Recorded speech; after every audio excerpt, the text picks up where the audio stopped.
The Czech Republic is, like most European countries, quite egalitarian, very much humanist, and, certainly by the standards of countries like the United States, quite liberal. When it comes to gender equality, this country has been at the forefront for a while. Women got the right to vote on February 29th, 1920, a few months ahead of the United States, and today, at least on the surface, it seems like women and men are pretty equal. However, that's not always the case. There are a number of startling statistics about such touchy topics as sexual harassment, domestic abuse, and even rape in this country. To talk with me about that today, I have Eva Michálková, project manager at the NGO proFem. Thank you for talking to me today, Eva. Hi, thank you for having me. Thank you, and thank you everybody out there for listening. Don't forget you can subscribe to this podcast, and if you like what we do, donate via our Buy Me a Coffee page.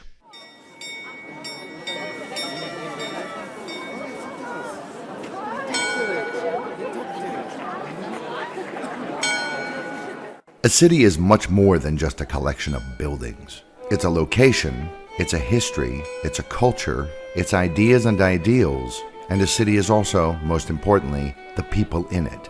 This is Prague Times, the podcast that takes a look at the city of Prague in the Czech Republic. With more than 1,000 years of history, there's a lot to talk about.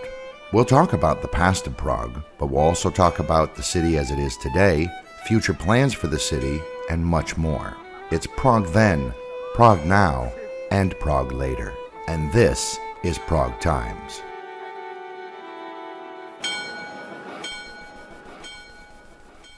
So Eva, proFem, that seems like a pretty obvious name for a place. It's for women. What is it? Tell me something about the organization. So in full name, it's proFem, the Center for Victims of Domestic and Sexual Violence.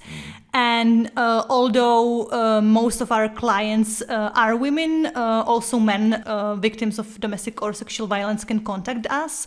But it's true that there are not that many men clients we have per year. It's just few individuals. And so in proFem, as it's in the name, we focus on the topics of domestic and sexual violence. It was not always that focus. When we started around 26, 27 years back, we were more general NGO. We were providing counseling and consultation for new NGOs in the Czech Republic. Since, during the communist regime, there were not really NGOs, so we started as this counseling center, and we were transferring the foreign know-how, how to, start an NGO, how to focus on civic society and stuff like that. But soon enough, and it's important to say that we were from the very beginning focused on women's issues, feminist issues, and soon enough we saw that we really need to focus on the topic of gender-based violence and violence against women, because we saw it as really important and really prevalent issue at that time. But still, it's very prevalent. Yeah, for sure.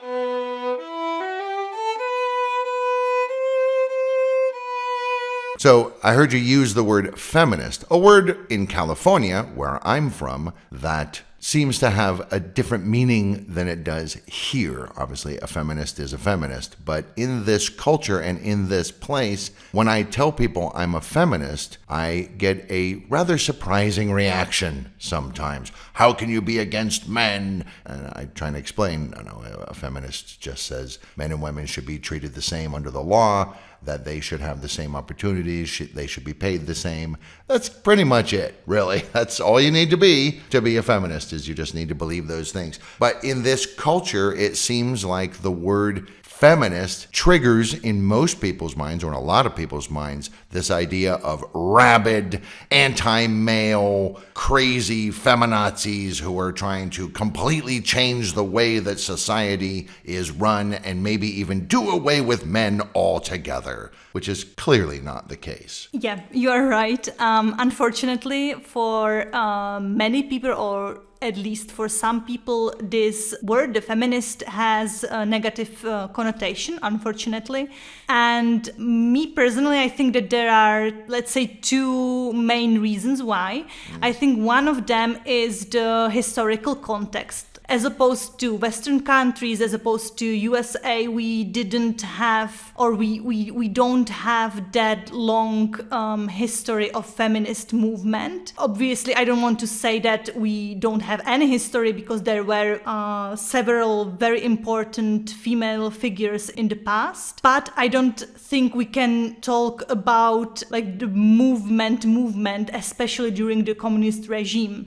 Maybe we can talk about the movement in the period of the First Republic, but I don't think that the feminist movement was that active, or perhaps there were some individuals during the communist time, but I don't think we can talk about the movement. So I think that as a Czech Republic, we are only starting, or we had started just a few decades back to cultivate this discussion, or to even lead this discussion about what feminism is, what feminists are, what feminists want. Personally, I believe that this needs some time. I hope that it will some more time, yeah.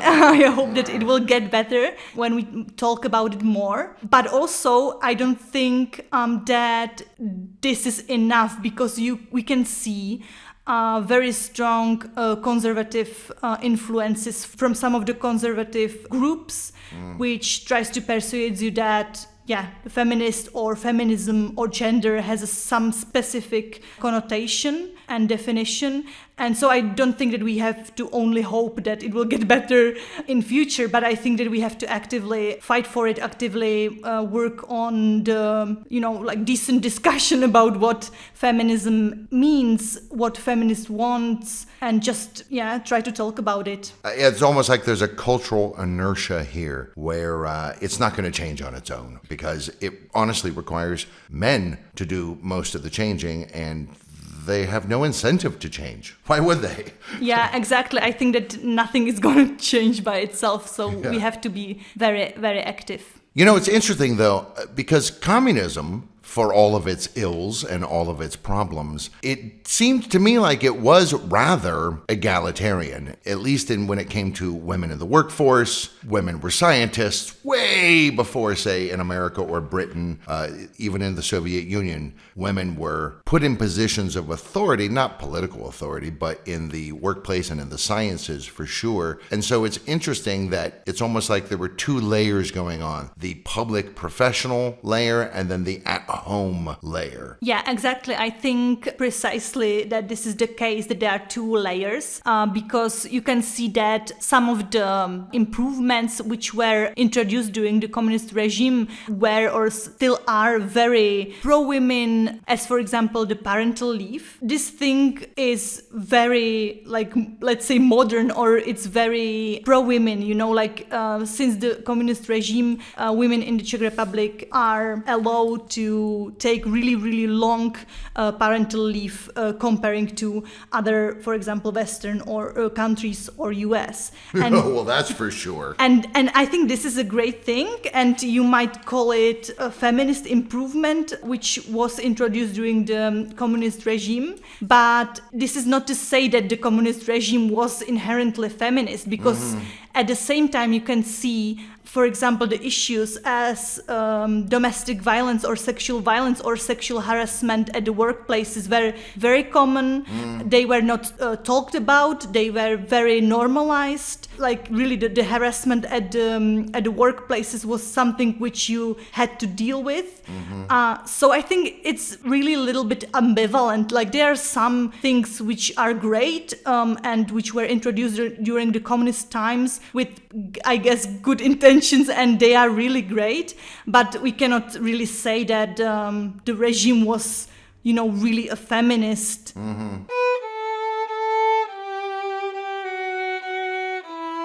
So yeah, there are a number of layers to the way that the inequality is expressed.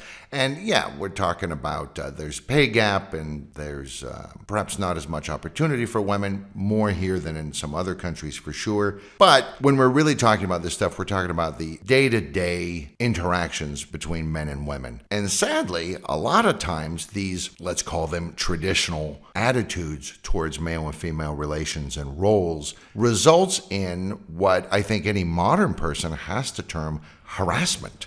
You at proFem recently did a study on harassment or harassment, if that's how you prefer to say it, in this country, and the numbers were surprising. Recently, we did a representative study or representative research focusing on the topic of sexual harassment, but also on sexual violence. And so the results are, as you said, really shocking. In the research, more than 50% of women answered that they had experienced one of the forms of sexual violence or sexual harassment during her life. And what's perhaps even more shocking is that most of the women experienced more types of sexual harassment or sexual violence, meaning that they didn't experience only, unwanted kissing, but they also experienced second or third form of violence or harassment too. So we didn't have space to ask in this study or in this research if those incidents were from the same perpetrators, from the same person or not.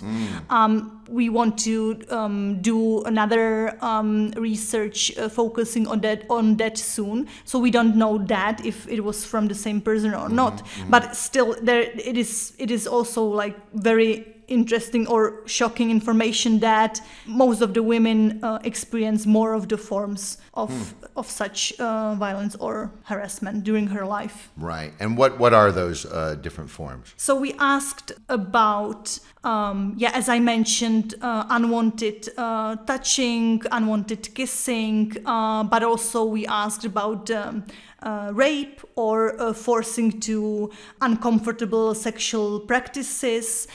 We asked about receiving unsolicited videos or photos with, like erotic or sexualized content. We also asked about the experience of sexual harassment or violence at the public spaces. So that someone, for example, masturbated in front of the person. Right. I saw something just the other day that said 25% of women who say that they've suffered some form, at least one form of harassment, 25% of those women say that they have seen a guy just masturbating in front of them, which I know sounds funny, and yet it's not funny if you're on the receiving end of it, for sure. Totally. It's not funny at all. But sadly, very often some of these other forms of sexual violence or harassment are perceived by the Czech society as not that serious. Right. Like we have rape, which is obviously serious. But when we talk about, you received some unwanted erotic photos from a guy on chat, or someone masturbated in front of you during your way to work, it's sometimes perceived as not that personal, not that difficult for the person. I guess because it's not like the direct assault, no one touches you and or intrudes your intimate space. But obviously, even those forms of sexual harassment or sexual violence can have really vast and really difficult impacts on the person's life. And we cannot just say, okay, that's fine, you just received some picture. It's also... You didn't get touched, what's your problem? Exactly. Also, these forms of harassment or violence are very uncomfortable. They make you scared. They makes you think that you did something wrong. Like why did this happen to you? Right. Did I do something to encourage this? Exactly. Yeah. Or they just violates your feeling of safety. Like when you imagine that someone masturbates in front of you on your daily way to your work or school. This is a serious... Or to your doctor to find out, gosh, do I have cancer? I don't need this today. Exactly. And even those forms are really intrusion of your intimate personal space and your body autonomy. One of my jobs is I'm an English teacher, and many years ago, a very good friend of mine who's a American female teacher, we were teaching at Dukovany, the nuclear power plant. One of the students who was an employee at the plant was showing her photographs from his recent holiday. He'd gone to, I think, Greece or something. And in the middle of the stack of pictures, he had included a few ones of him lying naked on the beach. And then we just didn't really know what to do. So I finally had to have a conversation with him. And he really seemed surprised when, especially because I was telling him as a man, dude, you can't do that. I think this kind of thing still goes on. Obviously, with the digital age, people are just emailing them. It's easier. Yeah, and I think that this story really greatly shows how the Czech society, or perhaps also other societies, but we are now talking about society. Yeah. How they normalize this sexual harassment and sexual violence and in general rape culture. As you said, like you confronted the guy and he said, "Oh, I didn't know, it's something weird." And it goes back to the discussion, like what's normal, where are the boundaries, what is actually sexual harassment, what is sexual violence. I think that this is also very important to open this discussion in the Czech Republic and in the Czech society, because you will find out that many people don't perceive the specific situation as harassment or as violence. Perhaps when you talk about the rape, most of the people will tell you, yeah, that's not okay. It would be interesting to ask if that is okay in a partnership, in a marriage. I think that when touching that, we will see also some interesting results out of this discussion. But when you ask people, like, is it okay to show your naked pictures to a random girl, or is it okay to touch your colleague, some people will definitely question if this is a harassment or not. The argument that you'll hear is like, oh my God, what's the big deal? So I touched her, so what? Yeah. But the fact is, men, if you didn't do it, it wouldn't happen. If you didn't touch your female colleagues, there would be no conversation about is it or is it not okay, because it just wouldn't be a topic any longer. And this normalization of like, well, it's just guys being guys. But do guys have to be like this? I'm not like that. Am I weird? Yeah, no, definitely you are not weird. There are two things worth mentioning regarding this issue. One of that, I feel that the discussion shouldn't stop after calling the guy out, and just like saying, yeah, that's a big deal when you show your photos to a random girl or touch her. And I really truly think that many of the guys actually think that this is normal, as we go back into the discussion when I mentioned that many people, even like real politicians or celebrities or, the idols, really normalize this rape culture or the culture of sexual harassment in the Czech Republic.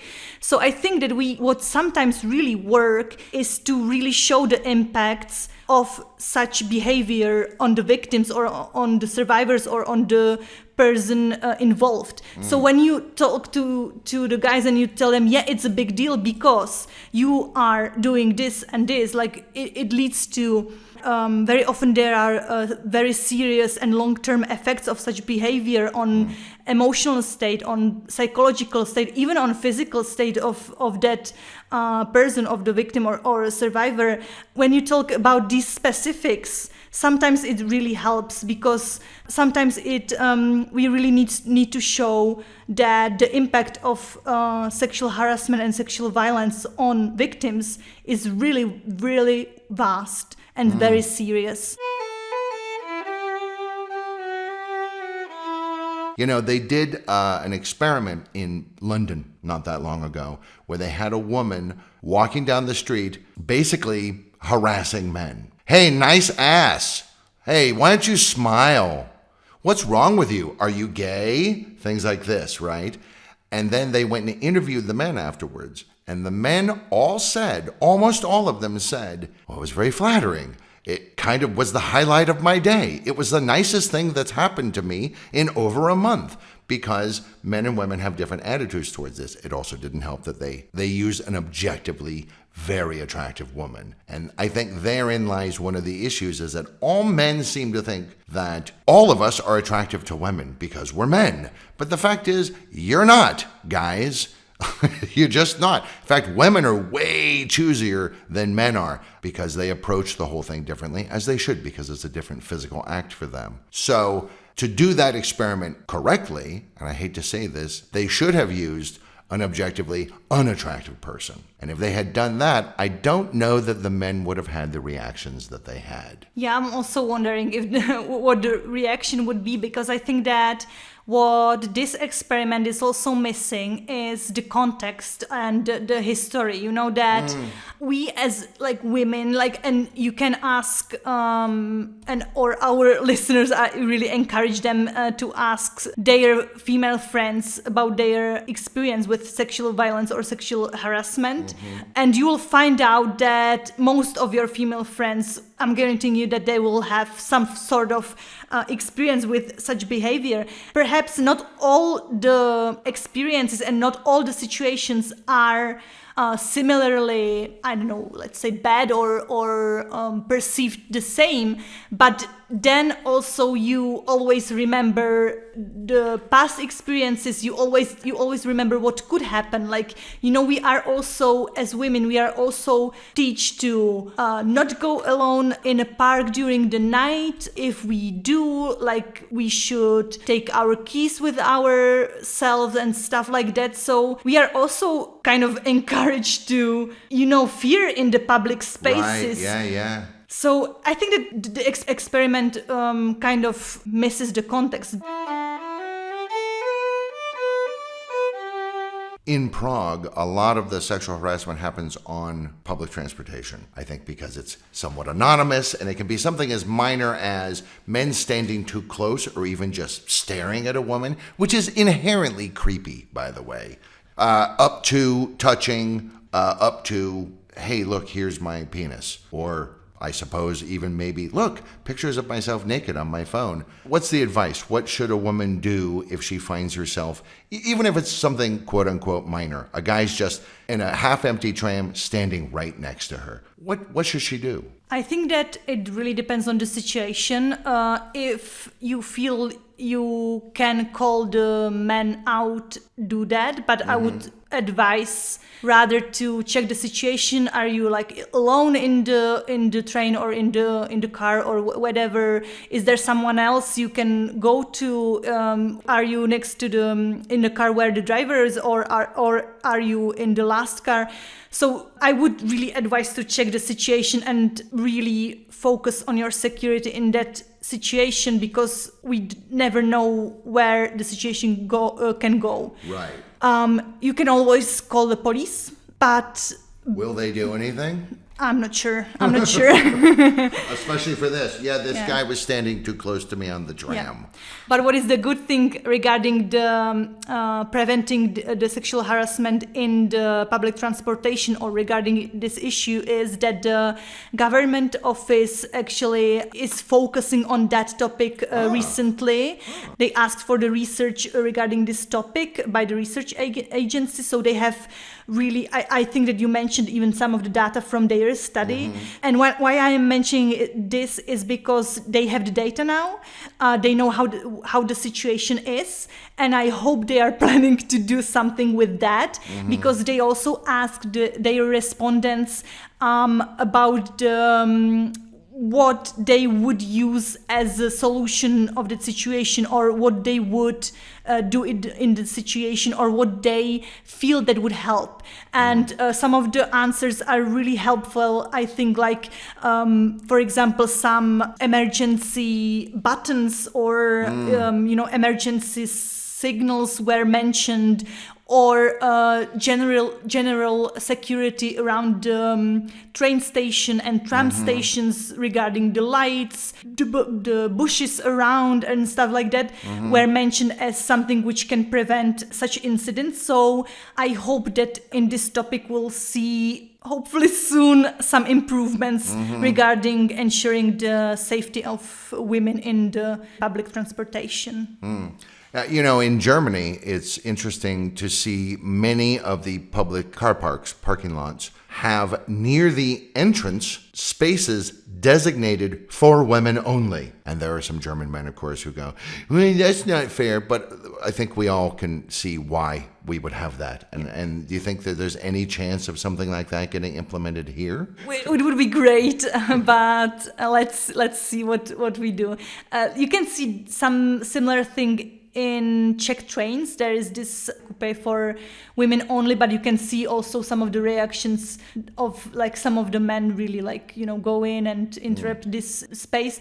And also this coupe is not available in all of the cars, which is also something which is not that useful because you are catching the train in the last minutes and then you will go through whole. Where's that women's only section? Damn it. Yeah, exactly.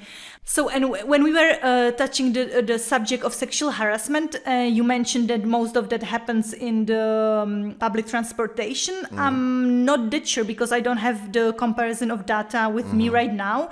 But it's really important to say that women also experience sexual harassment at work, at universities, but also from their relatives. When we check the data generally on sexual violence, including some of the forms of sexual harassment, but more about sexual violence, we can see that most of the perpetrators are someone who the victim or survivor knows. And I feel it's important to mention this because there is this myth still prevailing in the Czech society that, this perpetrator of sexual violence or rape is someone unknown, some stranger in the park during the night. But we know from the data and also from, for example, our clients in proFem that mostly the perpetrator is someone known. Very often it's a partner, a husband, a boyfriend, but also another family member like an uncle, a grandpa, or someone else and who you trust. Right, a friend or a friend of the family or something. It's over half of these incidents, whether they're harassment or something even more physically violent, occur from people who are known to the victim. Yeah, and I think that it's even more than half. I think it's around 70-80%. Really the risk that you would be harassed or assaulted by someone you don't know at all is very limited, very, very minimal. That's very shocking. And also when we talk about for example the sexual abuse of children, that's also something which is very common, that the perpetrator is a family member or someone the child trusts. For example, a teacher, a priest, a scout leader, and stuff like that, which is really, really shocking that it's someone who should take care of the children. Right, yeah. We got to talk about Easter in this country. We got to talk about Velikonoce. For those that don't know, the Easter tradition here is that men get these switches, a number of reeds that are woven together into a kind of a whip stick, and they go around hitting women on their butts in exchange for alcohol, which is usually hard alcohol, and they go from house to house to house doing this. By the time 11 o'clock in the morning comes around, they're not just doing a tap, they're really going to town on these ladies. Maybe not so much here in Prague, but in other places. I used to live in Brno. All the women I knew were like, it's ridiculous. These guys come in and they essentially beat these women and then are rewarded with alcohol, which further reduces their inhibitions. So by the time 12 noon comes around, Náměstí Svobody in Brno is just, or at least back in the day, it was just filled with very, very drunk men trying to fight each other, but being unsuccessful because they were so succumbing to alcohol poisoning, and no women on the streets. Every woman I know said they didn't like it. Doesn't this kind of perpetrate this normalization of this kind of a culture? Like, hey, what's the big deal? It's just Easter. It's traditional. Yeah, I'm very glad that you are mentioning that, because I think that precisely this is one of the great examples how certain things, traditions, behaviors in a Czech society really promotes the rape culture and the culture of sexual harassment. And I hate it too. I remember that when I was old enough to tell my parents that I'm not going to do this, I did. I like left the house. I went, I don't know, to the mountains, just did my own program. And I think what is also disturbing is that, or at least in Moravia, like in the region where I grew up, is that very small boys are learned to do that as well. Like you mentioned that the treat is an alcohol, but for children, like boys, small boys, the treat is a chocolate. Right. So you as a young girl are supposed to, stand there, get beaten, and give them chocolate or alcohol as a treat.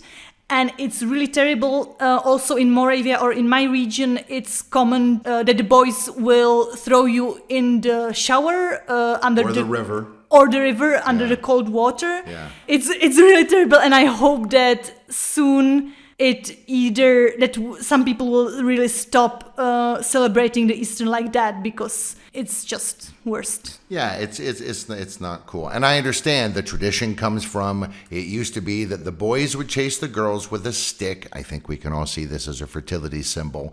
They would touch the girls on the bottom with their beribboned stick. The girls would turn around and give them an egg. This is an old pagan ritual. And in a lot of villages, and apparently in some of the smaller villages they still do this, this would go on from, say, 10 to noon. At noon, the girls would be given the stick and have an opportunity to steal back some of those eggs.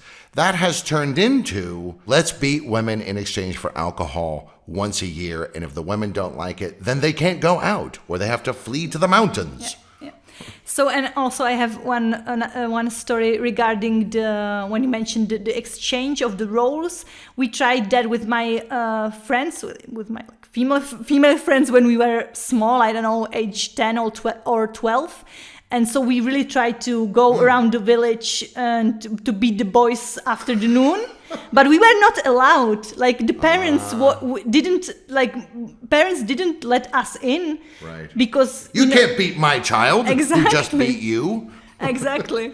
What are you, a monster? And just one last thing regarding the Eastern, I think that you mentioned the tradition, and I think this is also a great example how many really chauvinist rules or traditions or conservative things are still allowed in Czech Republic and still justified just because they are traditional. Mm-hmm. And this is also something which is really difficult to fight because it's a tradition. Right.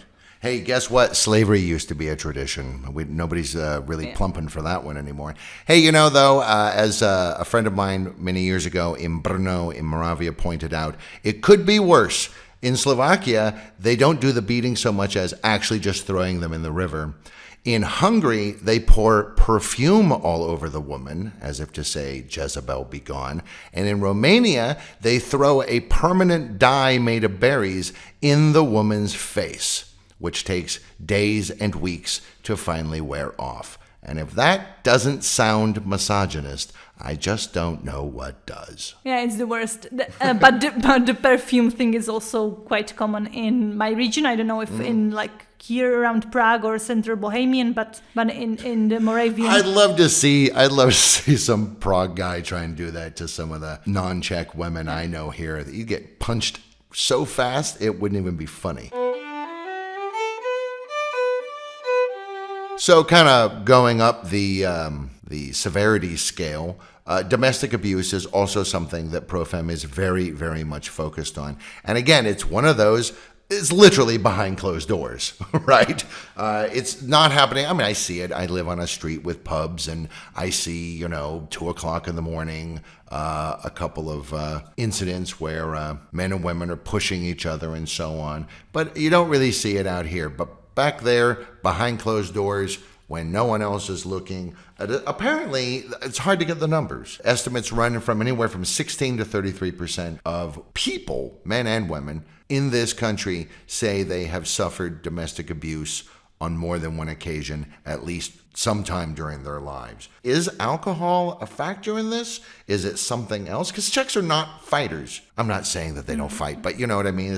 There's not this culture, this machismo culture that you might get in some other countries where it's like, yeah, let's go out and fight. Czechs don't do that. Yeah, that's a good question. I think that, obviously alcohol sometimes plays the role, but we cannot say that the alcohol is always the reason. I don't know actually, because I also don't feel that the Czechs are fighters, but on the other hand, we see the data, we see what our clients comes with, what the stories are, and really sometimes the violence is very brutal. It's you would think that nowadays it's more in the softer forms or psychological, not to say that psychological violence is not brutal, obviously, but sometimes really the incidents are really bad, and I don't know what the causes are. I think that it goes back again to the fact that Czech society is quite conservative. Like you mentioned in the beginning, that in some issues we are very, modern, but in some issues actually perhaps we are still really, really conservative. There's another thing that we foreigners, certainly we Americans, note coming here is a very odd habit of a relationship, especially in marriage. Let's take it to the most extreme case. A marriage ends, but they don't get divorced. In fact, they continue to live together, still living in the same house as her ex-husband, still being expected to take care of the kids 100%, clean the house 100%, do the shopping and the cooking 100%, and the guy just continues to live as if they're married, and yet they're not. What is going on with that? Is it just a financial thing? What is it? Yeah, I'm wondering if it is the economical reasons or perhaps the fear about the children care. I mean, it's also something like what we see with our clients, that many victims of domestic violence are really not just afraid to leave, but their possibilities to leave the violent relationship is very limited, precisely regarding the economical situation. Also because often the perpetrators of domestic violence are very clever in, claiming all the financial resources, making sure that the woman does not have anything on her account, or the account is mutual and she doesn't have the bank card. Exactly. I'll keep your SIM card for your phone. Exactly. So I think that this might be one of the reasons. And second reason also, I will connect that to our clients, is this whole problem of children care, meaning who and to what extent will take care of children after the divorce. And this is also something very, very I perceive very problematic in the Czech Republic, because the laws of the institution in the Czech Republic believes that both parents have their parental rights, and I agree with that, but it can be very, very problematic when we talk about domestic violence situation. And I think it's common, for most of our clients, that the violence almost always continues after the woman leaves the relationship or after she gets divorced, precisely because there are children, and often the courts decides that both parents take care of the children. Full time? Well, it depends, but mostly the courts wants that the parents switch the regime. So, for example, 1 week it's the woman who takes care of the children, and then she takes the children, gives them to the ex-husband, and he takes care of another week or so. Right. And while I think this could work after the divorce of relationship where domestic violence was not present, it almost never works in the situation of domestic violence, because you are dealing with the person who is manipulative, who wants to hurt you, and we see it like every day from our clients that the ex-husband almost always does anything to hurt the woman, and usually he uses the children as hostages in the situation. Sure, yeah. Yeah, you're still tethered to your abuser. So one of the reasons I reached out to you is I saw an article that proFem had just started a hotline. It's in Czech right now. The goal is eventually also in English. Right now it's in Czech for victims of domestic abuse and harassment. Yeah, let me specify that. So the new hotline, or we call it infoline, you mentioned, is specifically for the victims or survivors of sexual abuse, sexual violence, sexual harassment, because we see that there isn't such service available in the Czech Republic yet. There are other lines for like victims, for example, of general crimes, but not specified on the sexual harassment, sexual violence, sexual abuse. So that's the new info line. It's we have plans to in future to turn it to hotline, meaning that it would be available 24/7. For now, our resources on that are limited, so we provide this info line only 4 hours per week. Our priority is to enhance it in the future. And that's one of the many actually services we provide. We also, for the victims of domestic violence, we are also on the phone each day or each working day from 9 a.m. to 3 p.m. So you can contact us by phone. But regarding the English-speaking clients, I would advise rather the email contact and then perhaps a personal contact, because regarding the phone lines we cannot always ensure that all of our social workers speak fluent English, so it would be better to write an email first and then either write your questions via email on which we will reply, or ask for a personal counseling via this email, so we will provide you with the time and a date. So, and regarding the counseling, we provide a social counseling. Maybe I will just briefly say what does it mean in the Czech Republic or in the Czech context.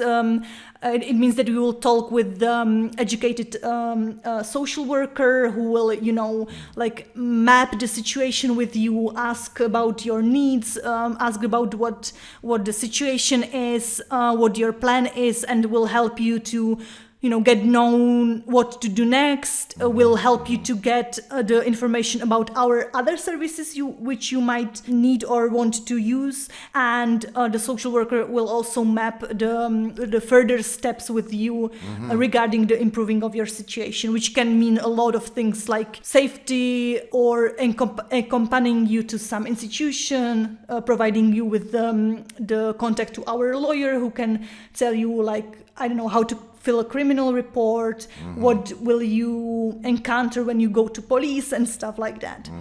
And next to that, we also provide psychological help in the form of individual psychotherapy. And quite recently, we've also started group psychotherapy for victims of or survivors of sexual violence, either in childhood or in adulthood. And it's also something I want to stress out, because this service is also quite unique in this region or in the Czech Republic, because in Prague there are no group therapies focusing on this topic. There are self-help groups, but it's a little bit. You're still all alone then. And what's the cost to someone who needs some of these services? Most of our services are for free, like social counseling, legal counseling is for free. Obviously, when you call our phone line, you pay the cost of the normal phone line. It's not free yet, but the other forms are for free, so you don't pay for the social counseling or legal counseling. And also the group therapies are for free. And regarding the individual psychotherapy, and then also another service we provide if there is a need, and that is the legal representation at court. So these two services are provided usually with the co-financing by the client. It very much depends on the situation. Like if you don't have any resources at all, we'll obviously, do our best to provide you with the services for free. But we want at least a little contribution from the clients regarding these two services, because we found out that it kind of increases their motivation to really, use the service and work on their improvement of the situation. What if someone is unable, let's say they're in that situation where the husband has absolute control over the money, they just don't have access to any money? What do they do? Are they just out of luck? No, definitely not. They should as well contact us, and we'll find a way. Like there is a way in which we can provide also a psychotherapy and legal representation at court for free, because all of our services are important to improve the situation of the victims or survivors. But we know that the psychotherapy and legal representation, when you try to find it in a normal, in the market, when you try to go to a private psychotherapist or a private lawyer, you pay a lot. So yeah. But this is not our case. I mean, when we talk about the contribution, we talk about small amounts. We don't talk about the huge amounts. You're not trying to bankrupt people here. Yeah. No, definitely. What if it's not happening to, me, for example? It's not happening to me, but maybe I know someone who I suspect is in a situation, or whether it's at work or it's at home or whatever the situation is. Can other people reach out on behalf of a victim or potential victim? Yeah, I'm glad that you're mentioning it. Also, the other people from the surrounding of the victim can contact us, but I would not say it's on behalf. You can, if you know or if you suspect that something like that is happening to your, as you said, colleague, friend, your family member, you are very welcomed to contact us and talk about how does that makes you feel, what can you do to support your close one, how can you react, how can you, provide them with the information, or, contact them securely and talk about the situation. But it's very important to say that we can help only to people who wants to get help. Sure, yeah. So we will provide you definitely with information, you can use, some leaflets, or you can just ask her how she is, we can provide you with the information, what, how can you file a criminal report. We can provide you with an information, whether you have to report the situation even from your side, because there are, crimes which you have the obligation to report or to stop if they are happening. But again, we always also try to explain to these closed ones or to these relatives that the person has to contact us ourselves, so we are able to help.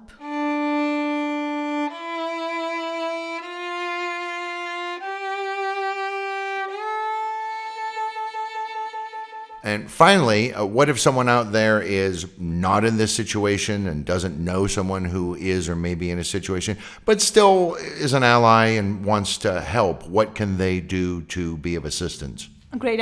I'm also glad that you asked that.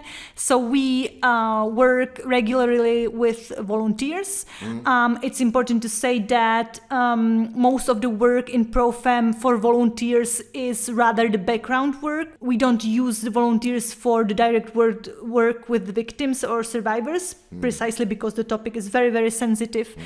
But there are many other things we are doing, and we would be glad to get help with that. Like we often do public events such as conferences, round tables and stuff. So we also welcome the help with that, or with our social media, with our correction of the English articles for our English part of the website and stuff like that. So there is a work for volunteers, but just to clarify that it's not the direct work with the victims or survivors. Right, sure. I mean, that makes sense.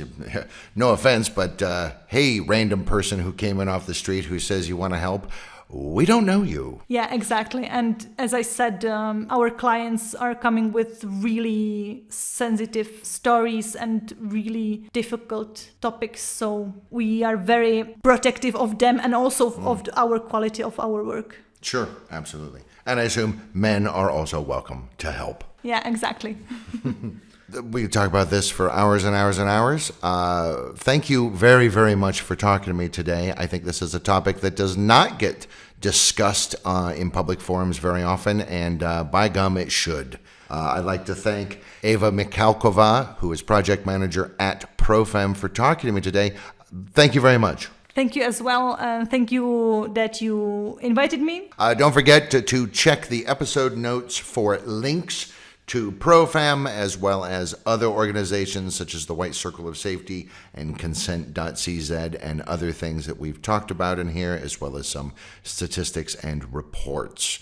Okay, I'd like to thank Eva again for speaking to me today, and I'd like to thank all of you for listening. Thank you for listening to this episode of Prague Times. If you liked this episode, be sure to like it or share it and tell your friends. Check us out on all of our social media platforms for extra goodies as well. Until next time, this has been Prague Times.